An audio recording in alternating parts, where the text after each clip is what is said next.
Aujourd'hui, nous allons parler d'un sujet, nous allons parler du cholestérol, que beaucoup semblent connaître, mais il y a beaucoup d'ambiguïté, beaucoup de confusion là-dessus.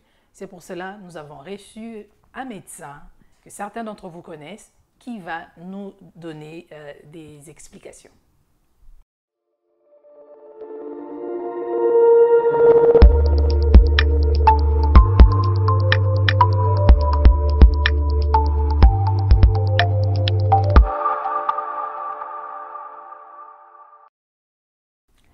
Bienvenue, c'est Ma Vie, Ma Santé. Bienvenue à vous tous qui nous suivez en ce moment de partout. Bonsoir, bonjour à vous tous. Alors, comme je vous l'ai dit, aujourd'hui, je reçois pour vous un médecin et nous sommes à Québec City, dans la province de Québec, au Canada. Et nous allons parler bien sûr du cholestérol, comme je vous l'ai dit. Et Dr Aimé Kazadi est avec moi, avec qui nous allons avoir cet entretien. Bonjour Dr Aimé. Bonjour Dali. Comment vous allez? Oui, ça va bien. Je suis content de vous avoir chez nous. Chez vous à Québec, voilà. Et content de vous revoir aussi, parce Oui. que la dernière fois qu'on s'est vu, c'était quand? Il Il y a 2 ans. Il y a 2 ans. Il y a 2 ans, 2017, oui. oui. Voilà. Nous allons parler du cholestérol et nous ne savons pas c'est quoi exactement ce cholestérol. On va aller par des mots simples, Dali. Le cholestérol, c'est une substance grasse. Grasse, les gens peuvent voir les huiles, comme les huiles. C'est une substance grasse qui se trouve dans le sang et qui est essentielle pour la vie. Il est essentiel pour la vie pour essentiellement 3 raisons. La première raison, c'est qu'il entre dans la fabrication de certaines hormones. Par exemple, les hormones sexuelles, le cholestérol entre dans la fabrication, les corticoïdes, les cholestérols entrent dans sa fabrication. Et aussi la vitamine D, dont on parle beaucoup. Il faut, pendant l'été, on en profite pour se mettre au soleil. Voilà. Pour s'exposer. Le cholestérol entre dans la fabrication de la vitamine D et aussi toutes nos cellules qu'on a dans le corps, le cholestérol entre aussi dans la fabrication, dans la composition même de la membrane de ces cellules-là. Donc on comprend que les cholestérols, donc, comme je dirais, s'ils peuvent retenir facilement, substances grasses qui se trouvent dans les sangs essentielles à la vie. Ok, merci pour cette définition aussi simple. Alors, il vient d'où le cholestérol? Les gens seront surpris. Notre corps fabrique le cholestérol. Fabrique le cholestérol et en donnant de pourcentage, je pourrais même dire que 80% du cholestérol qui se trouve dans le corps humain est fabriqué dans le corps humain par le foie. C'est le foie qui fabrique. Et les 20% qui restent vont provenir de l'alimentation. Donc, c'est vraiment les deux grandes sources. C'est endogène en nous. Et le foie, notre foie en fabrique. Et ce qui vient de l'extérieur vient de l'alimentation. Essentiellement de l'alimentation animale. La viande, le volaille, les poissons, le lait, les œufs contiennent du cholestérol. Ok. Alors, nous savons qu'il y a le bon et le mauvais cholestérol. Alors, puisque le corps fabrique la majorité du cholestérol qui est dans l'organisme, donc ça veut dire aussi que le corps fabrique aussi du mauvais cholestérol? Je dirais oui, parce que le corps fabrique les deux. Mais le corps, l'avantage, c'est que le corps fabrique le cholestérol dont nous avons besoin au moment où nous en avons besoin. Donc, je reviens pour dire que normalement, lorsqu'on mange, on prend les graisses. Les graisses sont transportées par des protéines. Des protéines, là je n'irai pas dans des noms compliqués pour dire lipoprotéines, ça veut dire juste des protéines qui transportent des lipides. Ils sont transportés par cela. Qu'est-ce qui se passe? C'est que j'ai bien dit que le cholestérol est fabriqué au niveau du foie. Alors, ce qu'on appelle mauvais cholestérol, ça veut dire que les cholestérols de faible densité aident à transporter le cholestérol, donc les lipoprotéines, aident à transporter le cholestérol. C'est la forme lorsque ça quitte le foie pour aller vers les cellules. C'est ce qu'on appelle, en gros, les mauvais cholestérols. Alors, ce qu'on appelle le bon cholestérol, c'est le groupe de lipoprotéines, donc de ces protéines-là qui transportent des lipides, qui prennent tout l'excès de cholestérol qu'il y a et le ramènent au niveau du foie.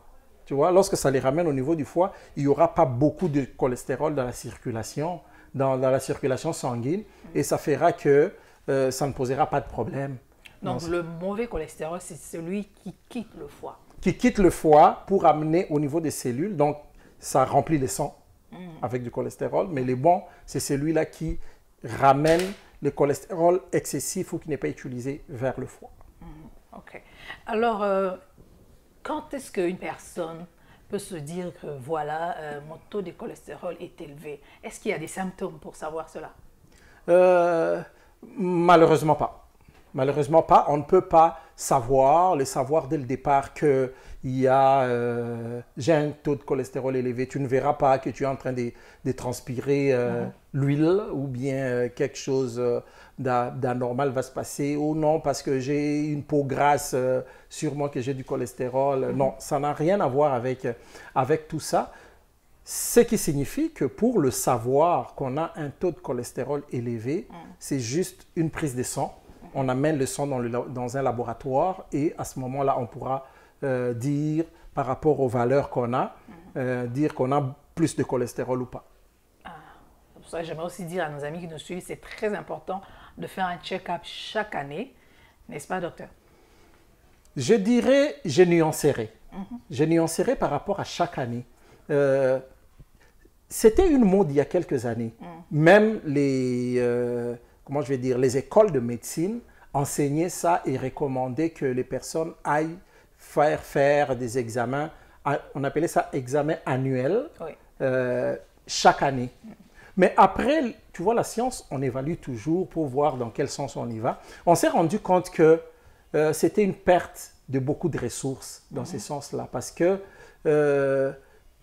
les personnes qui sont jeunes ne sont pas obligées à aller voir un médecin chaque année. Par contre, on profitera de toute occasion où ils se présenteront pour un problème quelconque pour revoir toute leur santé.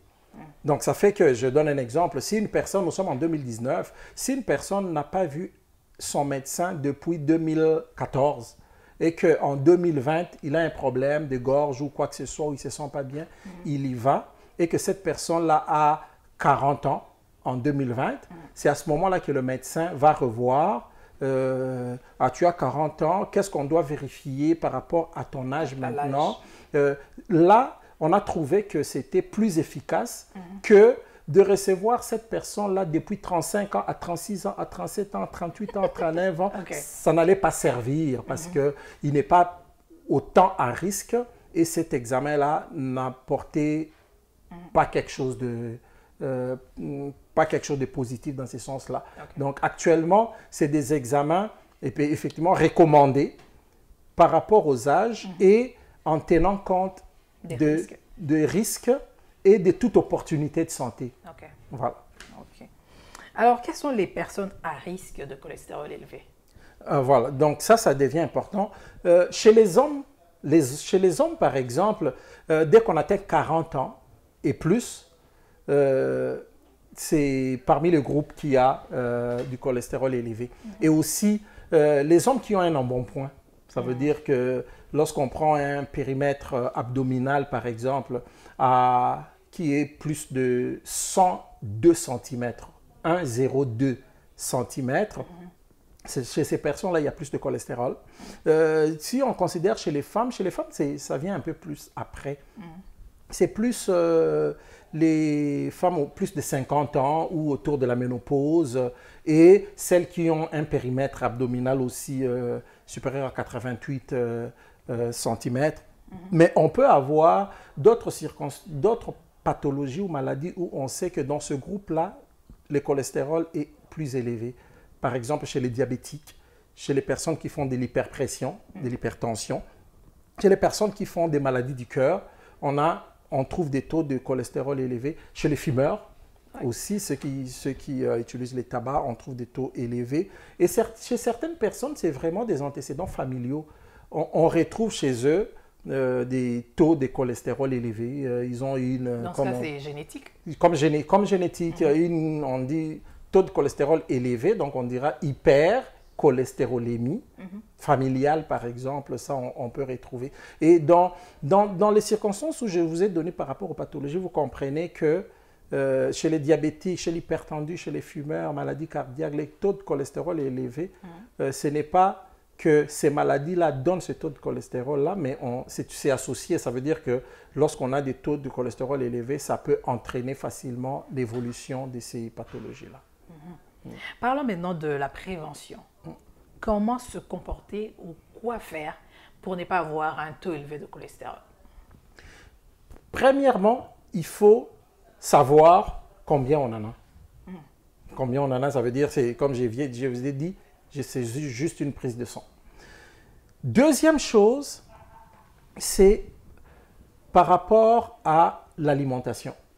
J'avais dit que notre corps fabrique du cholestérol lorsqu'il en a besoin. Ouais. Mais l'alimentation apporte tous les cholestérols externes et ça peut vraiment faire augmenter notre cholestérol circulant. Donc, saine habitude de vie, avec une alimentation qui est, je peux dire, équilibrée et qui n'est pas riche ou hyper riche en cholestérol. Deuxièmement, on a l'activité physique. L'activité physique, c'est parmi des choses qui, vous allez toujours voir, alimentation et activité physique sont toujours là, c'est toujours associé et ça intervient vraiment dans la santé des personnes. Ces deux choses-là, c'est vraiment ce qui est très important. Au-delà de savoir qu'on a, on a un taux de cholestérol élevé ou pas, donc l'alimentation et l'exercice physique. Et la troisième chose, c'est que les médecins savent, lorsqu'ils trouvent quelqu'un avec du cholestérol élevé, ils vont essayer d'abord ces deux choses-là. Lorsqu'ils les essayent, si ça... Alimentation, exercice physique, actif. Si ça améliore, c'est bon. Mais si ça n'améliore pas, deux fois, ils recourent à certains médicaments. Mais là, c'est à voir vraiment avec les médecins traitants lui-même qui va voir qu'est-ce qui est plus approprié par rapport à tel patient et par rapport à ce qu'il présente. Alors, j'aimerais pas revenir en arrière. Les gens parlent souvent que non, il faut beaucoup manger, beaucoup consommer l'avocat parce que ça contient du bon cholestérol. Qu'est-ce que vous en pensez? Là encore, je dirais que c'est faux en ces termes que l'avocat ne contient pas du cholestérol. Donc, le cholestérol, tout ce qui est végétal ne contient pas du cholestérol. Par contre, l'avocat est bon parce qu'il contient du bon gras. Parce que souvent, lorsqu'on parle du cholestérol, oui, c'est une partie, mais lorsqu'on parle de gras, on a aussi certains types de gras que vous allez voir. Prenez juste tout ce que vous achetez en alimentation. Prenez comme la margarine, comme du beurre, comme les autres aliments de conserve. Vous allez toujours voir qu'il y aura une rubrique cholestérol, mais il y aura aussi une rubrique gras, triglycérides, une rubrique où on va écrire que c'est du gras saturé ou c'est du gras insaturé. Donc, le bon gras, c'est celui qui est insaturé. Pas saturé. Donc, le mauvais gras, c'est celui où vous allez lire la quantité de gras saturé et des gras trans. Heureusement que depuis, je pense, une année, au début de l'année passée, au Canada, toute l'industrie, c'est la loi qui est sortie, toute l'industrie n'utilise plus des produits ayant des gras, des gras trans.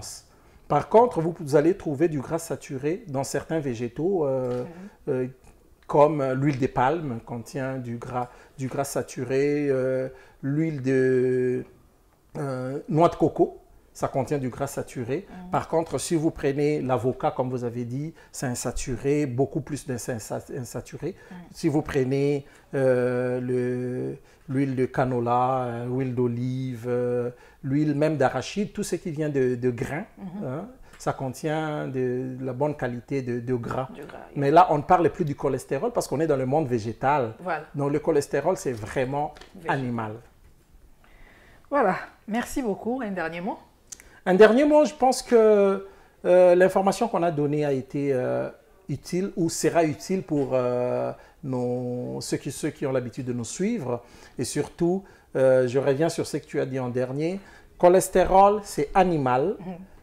Végétal ne contient pas de cholestérol. Mais dans les végétaux, les gras sont aussi classés en bons ou mieux et assez qu'il faut plus éviter et consommer moins. Merci. Je crois qu'avec toutes ces informations qui ont été vraiment simplifiées, parce que on a eu peur, j'ai eu peur que vous puissiez nous donner des mots qu'on ne comprend pas et tout ça. Et merci beaucoup parce que ça a été vraiment simplifié. Et maintenant, je crois que nos amis qui nous suivent ont bien compris concernant les cholestérols. Si vous avez des questions, n'hésitez pas de nous poser des questions au bas de la page, dans les commentaires, et nous allons vous répondre puisque nous sommes là pour vous. Alors, pour nous contacter, vous pouvez toujours nous contacter. Nous sommes sur Instagram, nous sommes sur Facebook, nous sommes là et vous pouvez nous envoyer vos questions, vos préoccupations, vos commentaires et même ici sur YouTube. Alors, pour vous qui n'êtes pas encore abonnés, abonnez-vous afin de recevoir de nouvelles vidéos que nous allons faire dans les prochains jours. Et n'oubliez surtout pas de cliquer la cloche qui est à côté pour recevoir des notifications. Merci, Dr Aimé. C'est moi qui vous remercie. Merci beaucoup. Au revoir. Merci à vous pour votre temps. Je vous retrouve très bientôt. Au revoir.